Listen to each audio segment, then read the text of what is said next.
Le cours qu'on va faire Be'ezrat Hashem, ça sera sur Parashat Bo. La paracha qu'on lira ce Shabbat Be'ezrat Hashem, notre paracha, elle finit les dernières 3 plaies parmi les 10 plaies qu'Akadosh Baruch Hu il a frappé les Égyptiens. La paracha de la semaine dernière, Va'era, Akadosh Baruch Hu il a donné sur les Égyptiens 7 plaies. Et la paracha de ce Shabbat, Akadosh Baruch Hu il a donné les 3 dernières plaies sur l'Égypte. Akadosh Baruch Hu dit à Moshe Rabbeinu, Bo el Paro. Bo, ça veut dire viens chez Paro. Et normalement on ne dit pas viens, on dit va, lech. Pourquoi Akadosh Baruch Hu il a dit à Moshe Rabbeinu viens chez Paro? Hachem il fallait qu'il lui dise lech el Paro. On a vu déjà dans Parashat Va'era, dans chapitre Zayin, là-bas c'est marqué dans Pasuk Tedvav que Hachem dit à Moshe Rabbeinu lech el Paro. Hachem il a utilisé déjà le terme lech. Pourquoi dans la paracha de cette semaine, Akadosh Baruch Hu, il utilise le terme debo el paro? Alors il y a plusieurs réponses. On va donner la première réponse de Moshav Zkenim, les Baalei à Tosfot, qui dit quand Akadosh Baruch Hu dit à Moshe Rabbeinu lech, c'est-à-dire va chez Paro dans le Nil, parce qu'il va faire ses besoins. Et moi, je ne viens pas avec toi. Toi, tu vas là-bas. C'était toujours quand Hachem il a envoyé Moshe Rabbeinu vers le Nil. Mais quand Akadosh Baruch Hu dit à Moshe Rabbeinu, Bo, c'est-à-dire viens avec moi chez Paro, chez lui à la maison, dans le palais. Alors le terme lech, comme dans Parashat Va'era, c'est quand il faut y aller dans le fleuve. Quand Paro il faisait croire à tout le monde qu'il est Dieu et qu'il n'a pas besoin d'aller faire ses besoins, il le faisait en cachette dans le Nil. Alors Hachem il disait à Moshe Rabbeinu, lech, va toi seul là-bas, rattrape-le et montre-lui que c'est un menteur et que c'est pas un Dieu. Et quand il fallait partir chez Paro dans le palais, Akadosh Baruch Hu, il utilisait le terme des Bo. Bo el Paro, c'est-à-dire viens avec moi, Bo, viens avec moi chez Paro, comme ça il dit le Moshav Zkenim des Baalei à Tosfot. Le Baal HaTurim dit que le mot Bo, Bet et Aleph, c'est le chiffre 3. Akadosh Baruch Hu, il a utilisé le terme Bo parce que Hachem voulait faire comprendre à Moshe Rabbeinu qu'il reste encore 3 plaies à donner sur Paro avant qu'il va libérer les béné Israël. Il y en a qui disent que quand Akadosh Baruch Hu, il a dit à Moshe Rabbeinu Bo, Bo, il voulait le faire sous-entendre le chiffre 3. C'est quoi 3? C'est-à-dire Bo, viens, toi, moi, et ramène aussi avec toi à Aaron. Tous les 3, on va partir voir Paro pour lui dire de libérer les béné Israël. Alors, Chachamim pose la question, ils disent, bon d'accord, on a compris pourquoi c'est marqué Bo et c'est pas marqué lech, mais j'aimerais savoir, Chachamim disent, pourquoi les plaies, ils sont divisés en 7 et 3. Dans la paracha de la semaine dernière, on lit les 7 plaies, et dans la paracha de cette semaine, on lit les 3 dernières plaies. Pourquoi on les a séparées des 7 aux 3? J'ouvre une parenthèse, il y en a qui disent que la dernière plaie de la paracha de la semaine dernière, c'est Barad. Et la première plaie de cette Shabbat-là, c'est Arbé. Et les deux, ils sont liés, parce que tout ce qu'il a commencé le Barad à faire, il n'a pas fini le travail. C'est Arbé qui l'a fini. Alors d'après la logique, ça aurait été beaucoup mieux diviser les plaies la semaine dernière 6 et cette semaine 4. Mettre Barad, Arbé ensemble. Pourquoi? Parce qu'ils sont liés, parce que les 2 plaies, ils ont fait le même travail. Ils ont détruit toute la récolte, tous les arbres, les fruits. Dans Barad, c'était comme ça. Et aussi dans la plaie de Arbé aussi, il a détruit toute la récolte. Alors ça aurait été beaucoup plus logique de faire, dans la paracha de cette semaine la plaie de Barad, Arbé, Choshech et Makad Bechorot. Non, Akadosh Baruch Hu, il a décidé de les séparer. 7 Shabbat dernière et 3 ce Shabbat. Alors il y en a qui répondent, qui disent parce qu'il y a une différence entre les plaies de la semaine dernière, les 7, et les 3 de cette semaine.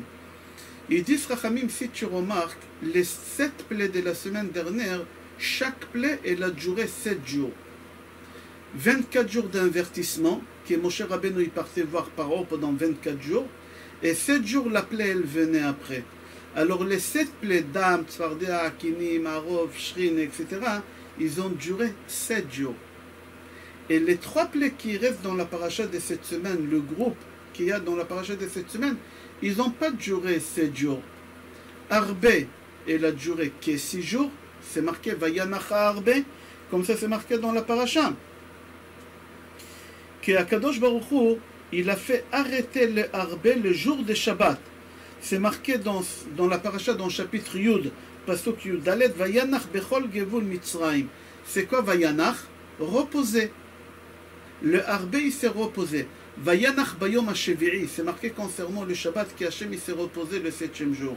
Alors on fait un Ekesh. Ici c'est marqué Vayanach dans les Sotrel, et dans le repos de Shabbat, c'est marqué Vayanach Bayom HaShevi'i.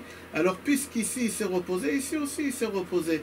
Comme ça on dit, alors c'est-à-dire que la plaie de Arbe, elle a duré uniquement 7 jours, et pardon, 6 jours, et pas 7 jours. La même chose pour la plaie d'obscurité. Elle a duré que 6 jours. C'est marqué dans la paracha. C'est marqué Lokamu ish mitachtav, dans Perek Yud, Pasuk Rav Gimel, que les 3 premiers jours, c'est marqué que la plaie de l'obscurité au début, c'était une obscurité totale. Et les 3 autres derniers jours des plaies, c'était une obscurité palpable. On ne pouvait pas bouger. On la sentait, cette obscurité. Alors si les 3 premiers jours, la Torah dit que c'était Lora ou Ish et Achiv, personne n'y pouvait voir l'autre, c'était une obscurité totale. Et les 3 derniers jours, c'est marqué là-bas, que personne n'a pu bouger, Lokamu Ish Mitartav, que personne n'a pu bouger. Dans le chapitre Yod, Pasuk Rav Gimel, c'est marqué comme ça. Alors on voit que la plaie des Arabais, des Sotrel, elle a duré 6 jours, l'obscurité, elle a duré 6 jours, et la dernière plaie, Makat Bechorot, elle a duré 6 heures. Pendant des minuit jusqu'au lever du jour, Akadosh Baruch Hu, il a fait la plaie de la mort des premiers-nés. Alors maintenant, on comprend pourquoi il y a 7 plaies dans la paracha de la semaine dernière et 3 plaies dans la paracha de cette semaine. Ok, tout ça c'est un apéritif, et bien, Ezrat Hashem, on va commencer le cours maintenant. Dans Sefer Bereshit, dans le chapitre Tedvav, Pasuk Yud Gimel, Akadosh Baruch Hu, dans Brit Ben Abetarim, Akadosh Baruch Hu prévient Avraham Avinu que ses enfants ils vont y aller en esclavage pendant 400 ans. Va'avadum ve'inu otam arba' me'ot shana. C'est pas marqué dans quel pays. Ça pouvait être en Suisse, comme ça pouvait être au Japon, comme en Chine. Akadosh Baruch Hu dit à Avraham Avinu va'avadum ve'inu otam arba' me'ot shana, qui vont être esclaves pendant 400 ans. C'est pas marqué dans quel pays l'esclavage il va être. Mais en fin de compte, Akadosh Baruch Hu, il a choisi que ça soit en Égypte, parce que Égypte, elle tourne beaucoup autour des chiffres 400. Et tout le cours, il va être autour des chiffres 400. Il faut savoir que le chiffre 400, jamais il a porté chance au peuple juif. Tout le temps, quand on a vu les chiffres 400, c'était des problèmes de parnassa, problèmes de danger, des maladies, de la mort, des tombes. Toujours c'était comme ça. On ne va pas développer tous les endroits qu'on va le chiffre 400 dans la Torah, dans le Talmud, dans les prophètes. On va ramener quelques exemples pour comprendre pourquoi Kadosh Baruch Hu, il a choisi le pays Égypte et pas un autre pays comme esclavage. C'est rapporté dans Gemara Psachim, page Tzadik Dalet, Amoud Aleph, que la taille en mètres carrés d'Égypte, c'était 400 parsa à 400 parsa. 400 parsa sur 400 parsa. C'est-à-dire que on voit déjà que la taille de ce pays-là, Égypte, où Hachem nous a envoyé, sa taille c'est 400 à 400. Comme ça c'est rapporté dans Gemara Psachim. Dans Yalkut Shimoni, dans Parashat Va'era, Remes Kuf Pei Aleph, c'est marqué là-bas que dans le palais de Paro en Égypte, il avait 400 portes. 400 portes. Le palais de Paro, il avait 400 portes. C'était fait exprès. Pourquoi? Parce que le chiffre 400, il portait malheur au béné Israël. Et comme Paro, il savait cette chose, au moment qu'on lui a construit le palais, il a demandé qu'il soit fait de 400 portes. Et dans chaque porte, il mettait là-bas Arayot, Chayot, Doubim, il mettait des lions, des ours, pour que personne ne puisse rentrer chez lui. Alors on a vu Gemara Psachim, on a vu Yalkut Shimoni, on va voir Tosfot Hashalem. Dans Tosfot Hashalem, il dit que quand Paro il a dit que chaque juif il doit fabriquer lui-même les briques, combien chaque juif il fallait qu'il fabrique des briques? Ils avaient un quota. Alors il y a plusieurs avis, mais ici je ramène l'avis de Tosfot Hashalem qui dit que Paro il a dit que chaque juif il est obligé de fabriquer tous les jours 400 briques. Les briques on les fabriquait avec de la paille. Les kochesh cash, koufshin, les kochesh cash, il fallait fabriquer 400 briques à base de paille. Je continue, le Roker dit sur le mot le kochesh cash, la teven, il dit cash, koufshin c'est 400, paille en hébreu c'est la valeur numérique 400. Alors tu vois que l'Égypte elle est entourée avec le chiffre 400. Il faut savoir qu'il y a une règle que il dit Rabbi Tzadok HaKohen Melublin que quand tu veux chercher une raison pour quelque chose, va voir cette chose quand elle est écrite pour la première fois dans la Torah. Je donne un exemple. Dans la Torah, dans la Gemara, c'est marqué c'est lui qui dans ses rêves, il rêve de la lettre tête. La lettre tête, il rêve de la lettre tête. C'est quoi la signification de la lettre tête? Il dit va voir dans la Torah la première fois où il y a la lettre tête. Comment ça lire? Bereshit, Bara, Elohim, etc. Tu vas voir, c'est marqué la première fois tête dans Tov. C'est-à-dire, si tu rêves de la lettre tête, c'est-à-dire que le rêve, il est bon. Alors, j'aimerais savoir, si tu dis que le chiffre, et que tout le temps, quand on cherche quelque chose, il faut aller chercher, il est où la première fois dans la Torah pour comprendre la signification. J'aimerais savoir dans la Torah où on parle de chiffre 400 pour la première fois. La semaine dernière, dans Parashat Va'era, on est parti chercher ensemble où c'est marqué El Shaddai, la première fois dans la Torah. Si tu te rappelles, la semaine dernière, dans le cours, on est parti chercher pour comprendre ce qui veut dire le mot El Shaddai. Là, cette semaine, j'aimerais qu'on cherche ensemble dans la Torah où c'est marqué le chiffre 400. Puisqu'on a dit que le chiffre 400, c'est un chiffre qui porte malheur au Béné Israël. Alors, la première fois, c'est dans Parashat Chaye Sarah. Akadosh, pardon, la première fois qui s'est rapporté le chiffre 400, c'est dans Brit Ben Abetarim. Akadosh Baruch Hu dit à Avraham Avinu que tes enfants, ils vont descendre en Égypte, et pardon, ils vont descendre en esclavage, c'est pas marqué quel pays, pendant 400 ans. Alors les chiffres 400, ils parlent d'esclavage. Deuxième endroit où c'est marqué dans la Torah le chiffre 400, c'est dans Parashat Chaye Sarah. Notre mère Sarah, elle meurt. Et Avraham Avinu, il va lui acheter une tombe. Alors quand il va acheter la tombe, il va payer 400 shekel kesef over la socher. Troisième endroit où c'est marqué le chiffre 400, dans Parashat Vaishlach. Quand Esav, il arrive chez son frère Yaakov, à la rencontre de son frère Yaakov, c'est marqué dans Sefer Bereshit, chapitre Lamed Gimel, Pasuk Aleph, que Esav il est venu avec 400 hommes pour tuer Yaakov. Alors j'ai ramené 3 endroits où il y a le chiffre 400. Mais la première fois où c'est marqué le chiffre 400, dans la Torah, c'est quand Hachem il prévient Avraham Avinu que ses enfants ils vont descendre en esclavage pendant 400 ans. Rabbeinu Bechaye, dans Parashat Lech Lecha, quand je parle de Rabbeinu Bechaye, c'est pas Rabbeinu Bechaye de Chovat Alvavot, c'est Rabbeinu Bechaye Kankadot qu'il a écrit sur la Torah un livre qui s'appelle Kadva Kemach. Et dans Parashat Lech Lecha, il dit je comprends pas pourquoi il n'y a aucun Rav qui il explique c'est quoi ces chiffres 400. On dirait les gens ils ont peur de ces chiffres-là 400. Bon d'accord, ces chiffres ils portent malheur, mais quand même il faut comprendre les sources de ces chiffres-là. C'est quoi l'histoire de ces chiffres 400? Alors lui il dit j'ai cherché, j'ai pas trouvé quelqu'un qui parle de ça, mais on va essayer ensemble d'étudier c'est quoi le chiffre 400. Alors il dit, je me suis rendu compte que dans tous les endroits où on parle de chiffre 400 dans la Torah ou dans la Gemara, on parle ici des mauvais œils. Quand on dit Aïn Hara, c'est pas l'œil, quelqu'un qui a mis l'œil sur quelqu'un. C'est quelqu'un qui n'est pas content que son copain il a réussi. On appelle ça Aïn Ra, mauvais œil. Mauvais œil, c'est pas qui lui a mis l'œil, c'est aussi qui lui a mis l'œil. Mais en général, il dit Rabbeinu Bechaye que dans tous les endroits où il y a le chiffre 400, c'est quelqu'un qui n'est pas content de l'autre, qui envie l'autre. Pourquoi il a réussi mieux que moi? Pourquoi il a une femme plus gentille que la mienne? Pourquoi il a des enfants plus éduqués que la mienne? Pourquoi il a une maison mieux placée que ma maison?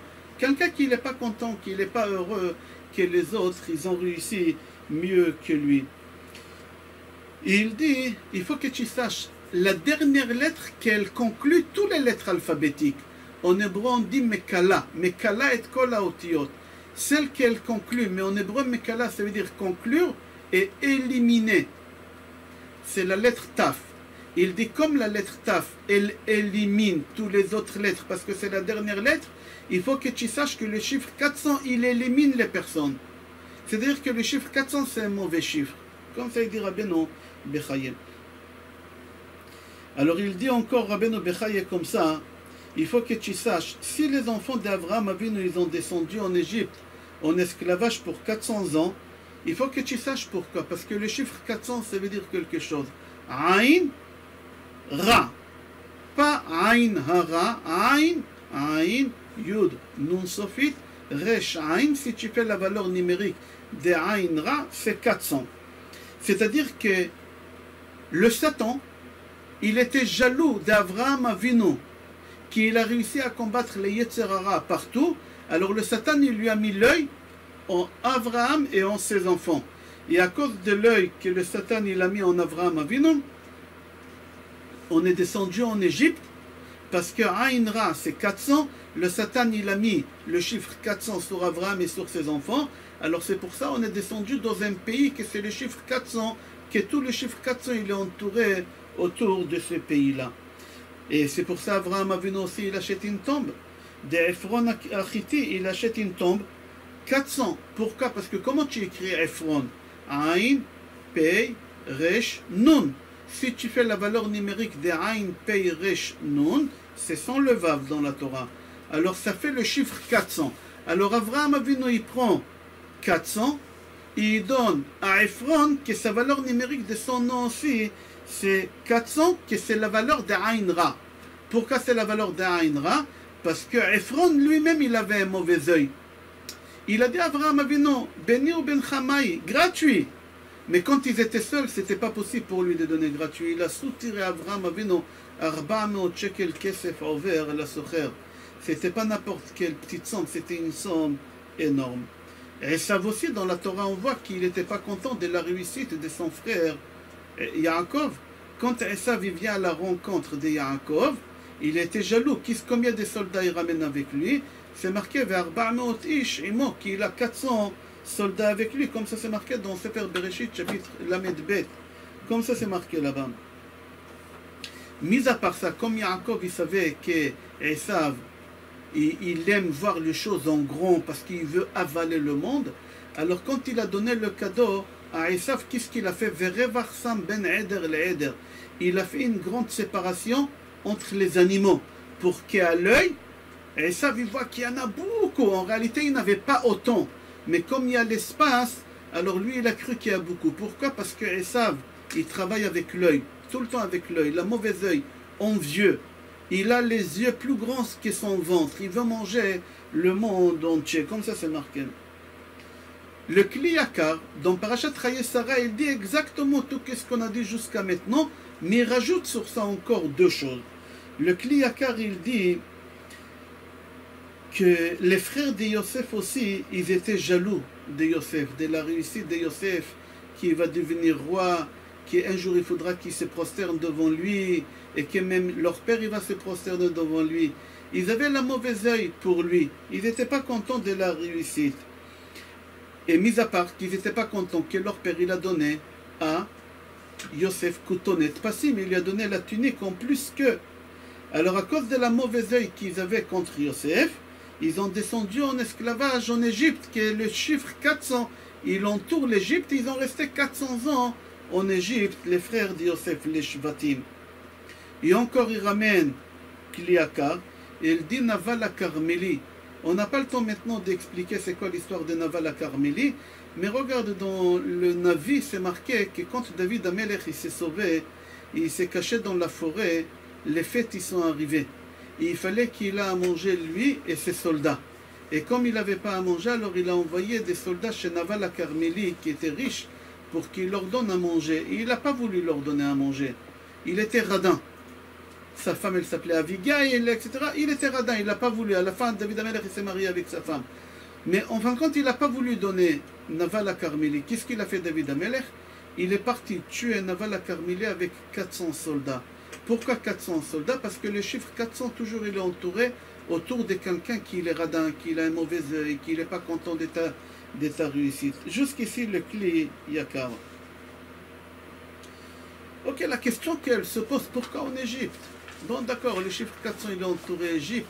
Quand j'ai posé la question dans un cours que j'ai donné, pourquoi Égypte, pourquoi pas la Suisse? Quelqu'un m'a dit, si on était en Suisse, on n'aurait jamais voulu quitter la Suisse.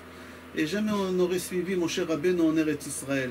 Je referme la parenthèse, mais j'aimerais savoir vraiment la réponse pourquoi Kadosh Baruch Hu, il nous a ramenés en Égypte. Alors venez, on va approfondir un peu plus.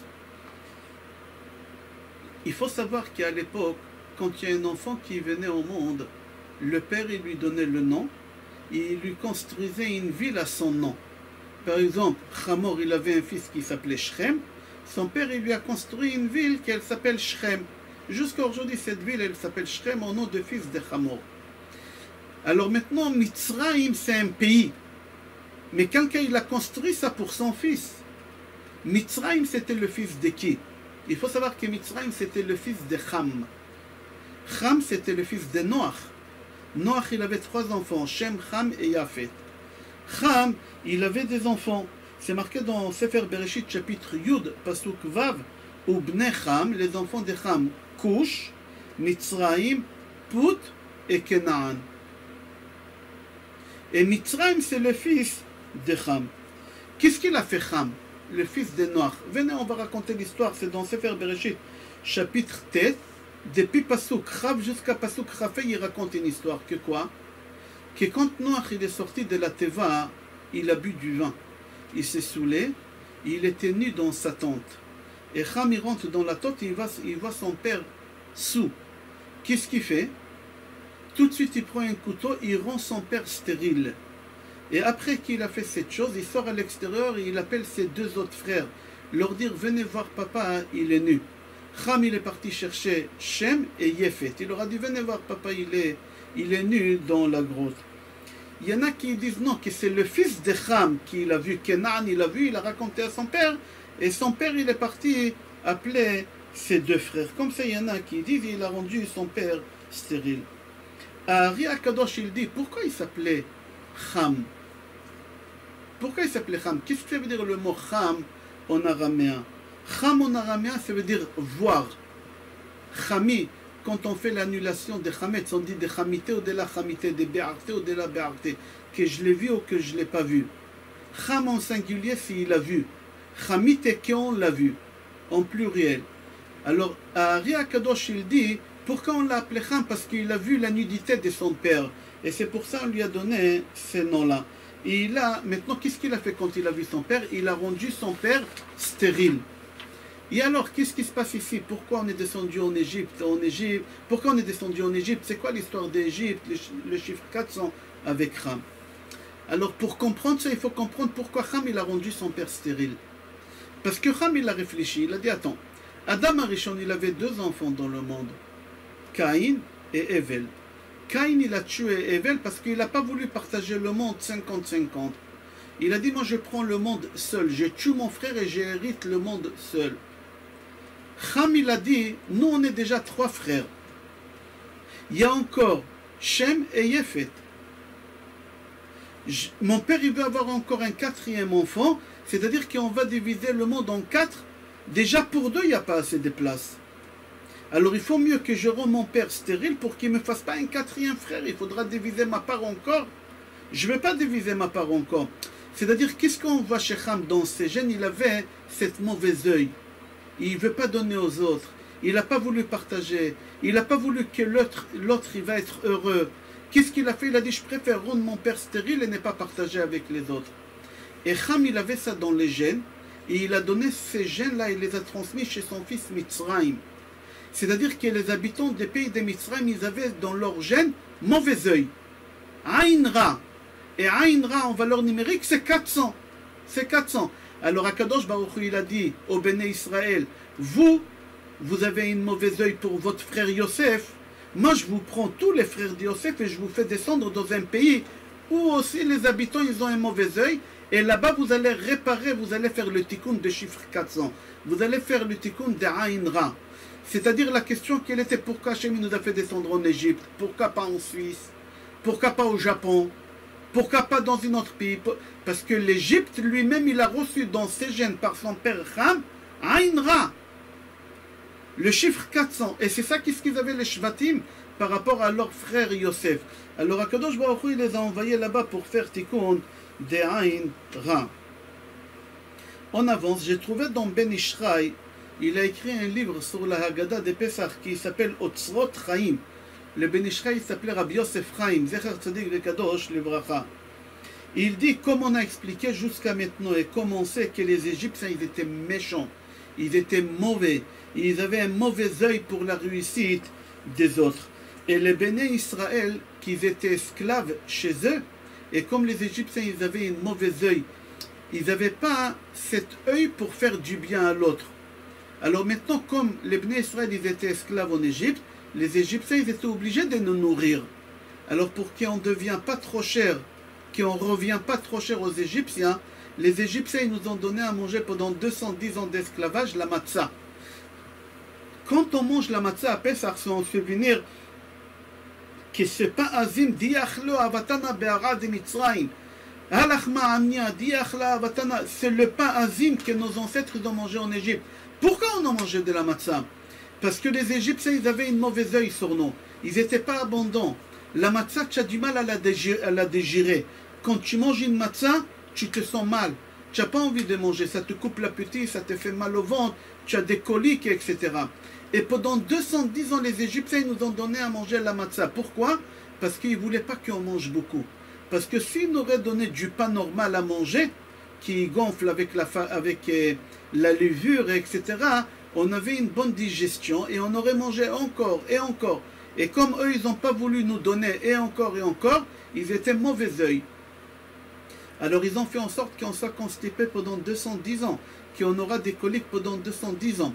C'est-à-dire les Égyptiens, ils étaient méchants, ils avaient une mauvaise œil, ils n'ont pas voulu nous nourrir comme il faut, alors ils ont fait en sorte qu'on mange de la matzah. Comme ça il dit le Ben Ishraï. Venez, on va faire un résumé et on va avancer. Les Égyptiens, ils avaient un mauvais œil. Ils n'étaient pas contents que l'autre y réussisse, ils étaient jaloux des autres. Et c'est pour ça Hachem nous a fait descendre en Égypte, parce qu'autour du pays d'Égypte, le chiffre 400, il est très fréquemment, il est présent. Et la taille d'Égypte, il était Arbaanot Parsa, l'Arbaanot Parsa. Paro, dans son palais, il a construit 400 portes. Paro, il a demandé au Ben Israël les Koshesh Kash, c'est 400. Kouf, c'est 1. Et 100 et Shin, c'est 300, ça fait 400. Et il fallait que chacun il fabrique 400 briques par jour, le minimum, etc. On va y aller un peu plus loin. Venez, on va aller voir dans le livre Yecheskel, le prophète Yecheskel, dans le chapitre Chaftet, Pasuk Gimel. Qu'est-ce qu'il appelle là-bas Yecheskel, l'Égypte? Il l'appelle Bekastotaïr Tidbak. Je appelle Bekastotaïr Bet, Kouf, Shin, Taf, Yud, Chaf. Bekastotaïr. Alors il dit, le Rokeach, si tu prends le mot que Yecheskel il appelle l'Égypte Bekastotaïr, tu vas voir là-bas, en valeur numérique, il y a 3 fois 400. Bekas, Kas, Kufshin, c'est 400. Encore c'est marqué là-bas, Kas, Bekas Kosotaïr, encore Kufshin, 2 fois, encore 400, et il y a une taf après, encore 400, c'est-à-dire qu'il y a 3 fois 400. Il y a alors s'il y a là-bas 3 fois 400, il dit le Ben Ishraï, parce que le pays d'Égypte, il est entouré avec le chiffre 400, alors c'est pour ça il y a ici, dans le nom de pays d'Égypte, le chiffre 400. La taille d'Égypte, Aïn Ra, aussi ce chiffre 400, le palais on a dit, les briques qu'il fallait fabriquer, etc. C'est-à-dire qu'on est descendu en Égypte, pourquoi? Parce que nous, quand on était autant que Shvatim, on avait la mauvaise œil vers Yosef. Akadosh Baruch Hu, il a dit, vous avez la mauvaise œil, vous allez descendre dans un pays où ils ont la mauvaise œil. Et là-bas, vous allez réparer la mauvaise œil que vous avez. Et seulement après que vous allez réparer ça, vous allez sortir d'Égypte. Quand on est sorti d'Égypte, à la fin du cours, on va voir comment on a fait la réparation de cette mauvaise œil. Maintenant, qui c'est celui qui doit nous libérer d'Égypte? Qui c'est le Goël? Moshe. Pourquoi Moshe? Alors, puisqu'on est descendu en Égypte pour réparer la mauvaise œil, alors il faut que quelqu'un qui a un bon œil, il va nous faire sortir. Et Moshe Rabbeinu, il avait un bon œil. C'est marqué dans Gemara Sanhedrin, page Lametret, Amoud Aleph, qu'Akadosh Baruch Hu, il a donné à Moshe Rabbeinu la Torah. Puisque nous, on a fait le veau d'or, Akadosh Baruch Hu, il a donné la Torah à Moshe Rabbeinu. Il a dit, c'est à toi. Tu ne donnes pas au Béné Israël. Moshe Rabbeinu, comme il avait un bon œil, il voulait qu'on soit bien, il nous a transmis la Torah. Il nous a donné la Torah. Comme ça c'est marqué, Moshe Rabbeinu nahag baTorah bemida shel tovat ayn. Moshe Rabbeinu, il s'est comporté avec la Torah et avec les Béné Israël, bon œil. Et il nous a donné la Torah. Et sur lui, Shlomo HaMelech, il dit, dans le livre Mishlei, chapitre 22, pasuk tet, Tov ayn hu yevorach. Tov ayn, c'est lui qui a un bon œil, il soit béni. Et on parle de qui ici, c'est lui qui a un bon œil, c'est Moshe Rabbeinu. Venez, on va voir Gemara Menachot. Gemara Menachot, page Nun Gimel, Amud Bet.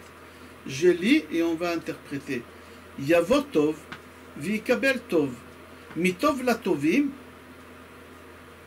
C'est qui Yavo Tov? Vikabel Tov. C'est quoi le Tov qu'il va recevoir? Mitov. De qui il va recevoir le bien de Tov? Et il va donner ce Tov au Tovim. Alors là-bas, la Gemara, elle explique comme ça. Yavo Tov. Il est venu le bon, c'est Moshe Rabbeinu, qu'on l'appelle bon, ou on l'appelle Moshe Rabbeinu bon dans Sefer Shemot, chapitre Bet. Pasuk Bet, c'est marqué Vatere Oto Kitov Hu, qu'il est bon. Il a vu que Moshe il est bon, alors Moshe Rabbeinu il est bon. Alors Yavotov, il est venu celui qui est bon. Vikabel Tov, il va recevoir le bon. Qu'est-ce qu'on l'appelle bon? La Torah. C'est marqué dans Mishlei, chapitre Dalet, Pasuk Bet. Qui l'ekartov natati lachem torati al ta'azavu. L'ekartov, je vous ai donné quelque chose de bon. C'est quoi on l'appelle bon? C'est la Torah.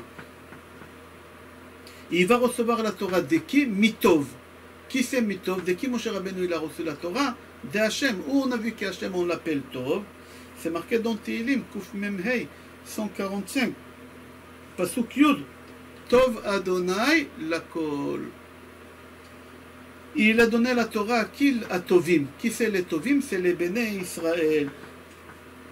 C'est marqué dans Tehillim Kuf Chafhei 125, Pasuk Dalet, et Tiva Adonai la Tovim. Là-bas, David HaMelech nous appelle Tovim. Alors là, on a compris dans Gemara Menachot que Moshe Rabbeinu il était bon. C'est quoi bon? Il avait un bon œil. Pourquoi Moshe Rabbeinu il a reçu dans les gènes cette chose? Parce que sa mère Yochevet, elle a accouché Yosef. À quel âge elle avait? Quel âge elle avait Yochevet quand elle a accouché Moshe? 130 ans. Et 130 c'est le chiffre Aïn.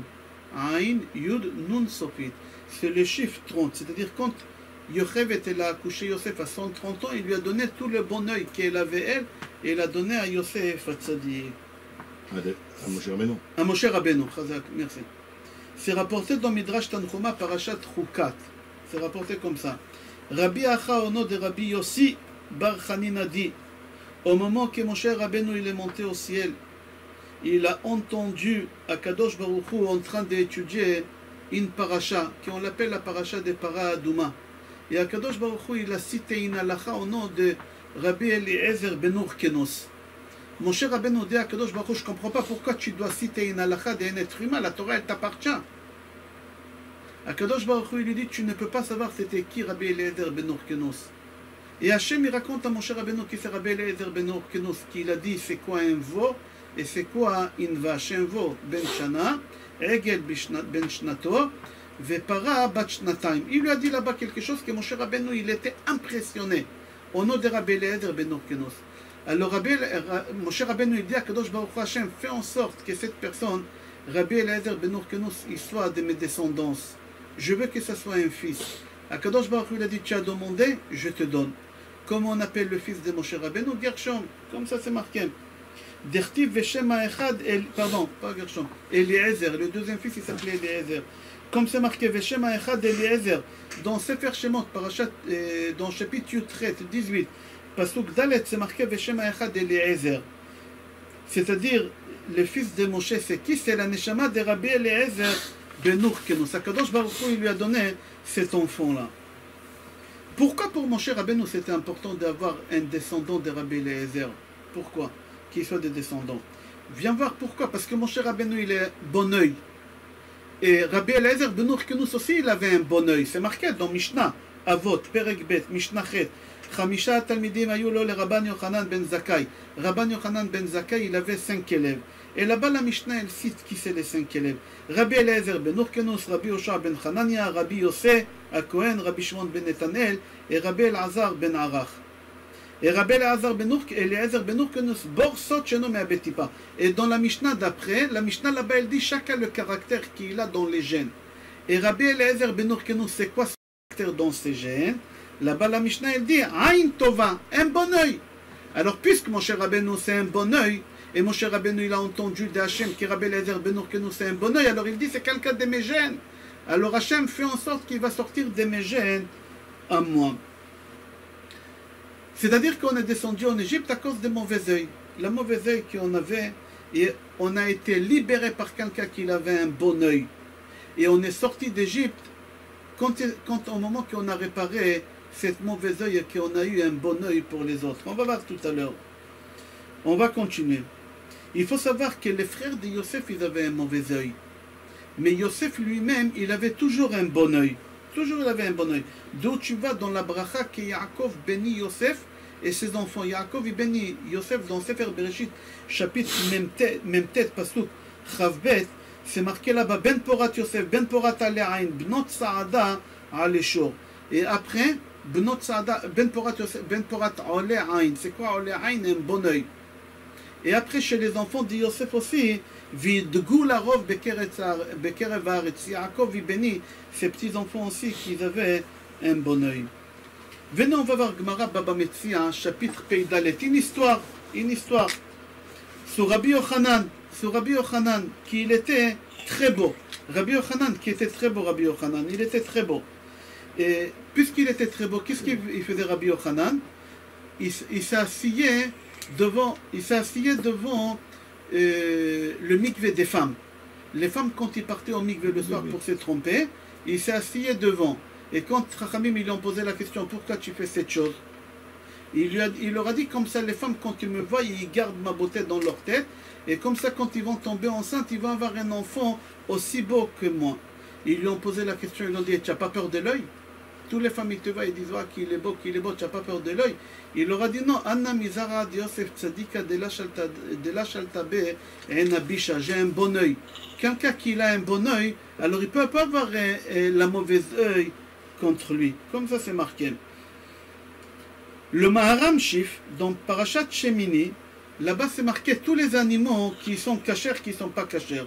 Là-bas, c'est marqué tous les animaux qu'on a le droit de consommer, qu'on n'a pas le droit de consommer. Et concernant le poisson, c'est marqué là-bas, tout celui qui a snapir et kaskeset. Les poissons cachers, pas cachers, snapir, samernoun, pei yudresh, et kaskeset kufshin, taf. La valeur numérique des snapir, 400. Et kaskeset, marque kaskeset, kufshin, taf. Kufshin, c'est 400. Encore Kufshin, encore 400, et Taf à la fin, encore 400, 3 fois 400. C'est-à-dire que la Toum'a, elle a une force extraordinaire, elle s'est multipliée. Comme ça, il dit le Maharam Shif. Dans Parashat Beshalach, c'est marqué dans le chapitre Yud Gimel, Pasuk Yutet, que Moshe Rabbeinu, il a pris les ossements de Yosef. Pourquoi c'est Moshe Rabbeinu qui prend les ossements de Yosef? Parce que Yosef, il était bon oeil. Moshe Rabbeinu, il était en bon oeil. Alors c'est lui qui a un bon oeil, il va faire sortir ceux qui ont réparé le mauvais oeil, et c'est lui qui avait un bon oeil. Et Moshe Rabbeinu, il a fait sortir tout le monde des mauvais oeils d'Égypte, qu'il avait le mauvais oeil. Et comment ça se fait que Yosef, il n'a pas pourri? Pour la simple raison que c'est marqué dans Gemara Shabbat, page Kuf Nun Bet, que c'est lui qui est jaloux. La jalousie, c'est un mauvais œil. Il pourrit. Et comme Yosef, il avait un bon œil, alors il ne peut pas pourrir. J'ai trouvé dans le livre Betzetim et Mitzrayim, pourquoi Kadosh Baruch Hu dit à Abraham Avinu que ses enfants ils vont être en esclavage pendant 400 ans? Il pouvait dire ça à Yitzhak, il pouvait dire ça à Yaakov. Pourquoi Hachem il a dit uniquement à Abraham Avinu? Parce qu'Abraham Avinu c'est le symbole de bon œil. C'est le symbole de bon œil. Comme c'est marqué dans Avot, dans Maxime de nos pères, chapitre P, Mishnah Hey, dans chapitre 5, Mishnah, Mishnah, je ne me rappelle pas si c'est 18 ou 19, je crois 19, là-bas la Mishnah dit, Aïn Tova, c'est lui qui a un bon œil, c'est quelqu'un qui est descendant d'Abraham Avinu. C'est-à-dire qu'Abraham Avinu, il avait dans ses gènes, il a fait descendre. Alors si nous, on est les enfants d'Abraham Avinu, d'où on a eu la mauvaise œil? Les Shvatim, ils avaient la mauvaise œil, d'où ils avaient ça?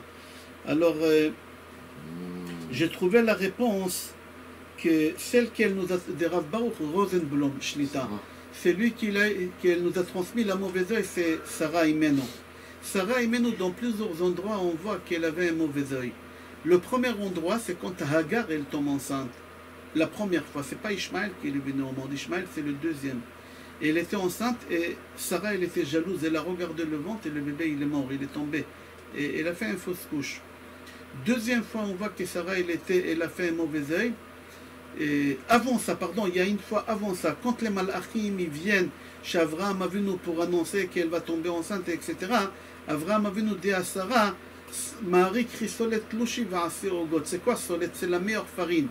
Pourquoi Avraham il lui dit la meilleure farine? Parce que Sarah, elle avait un peu ce côté de, Shalom, j'utilise mal le terme, de radinerie. Elle n'avait pas un bon œil. Et chez toutes les femmes en général, c'est comme ça la Gemara dit.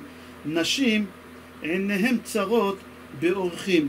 Alors qu'est-ce qu'il a fait Avraham Avinu? Il dit non, tu ne vas pas utiliser la farine que tu veux utiliser, tu vas utiliser la meilleure farine qu'il y a. Troisième endroit, qu'on voit qu'elle avait un mauvais œil. Troisième endroit, que quand Avraham il renvoie Agar avec son fils il était malade, il a failli mourir. Vatashlicho mitachat lasichim, il a jeté son fils parce qu'il était en train de mourir. Pourquoi il est tombé malade? Parce que Sarah il lui a porté l'œil. Sarah elle était jalouse, elle lui a porté l'œil. Rabotai, on a reçu tout ça dans le gène de qui? De Sarah Imenu. Mais on est descendu en Égypte pendant 400 ans, le chiffre 400, tout qu'est-ce qu'on a dit jusqu'à maintenant, pour réparer toutes ces choses-là. Maintenant on a fini la réparation. Il faut sortir. Venez, on va voir Gemara, Psachim, page Kuf Yud Gimel, Amud Bet, Tanu Rabbanan, Shlosha Oavin Ze. Il y a 3 personnes qui se protègent entre eux. Ils se protègent entre eux. S'il voit quelqu'un qui a un problème, alors l'autre il est là pour l'aider. Il y en a 3 personnes. Comme ça, il dit la Gemara, je donne la référence, Psachim, Kuf Yud Gimel, Amud Bet. Qui c'est ces 3 personnes? Guérim, des étrangers. Quand des étrangers ils se trouvent dans un autre pays, tu vois un juif, il voit un autre juif à l'étranger, les deux ils se sont perdus. Il y a un qui va aider l'autre. Les étrangers, normalement, ils s'aident entre eux. Deuxième personne, Guérim, Avadim, Avadim les esclaves. Guérim, j'ai expliqué, Guérim, c'est des étrangers. Avadim, des esclaves, ils s'aident entre eux.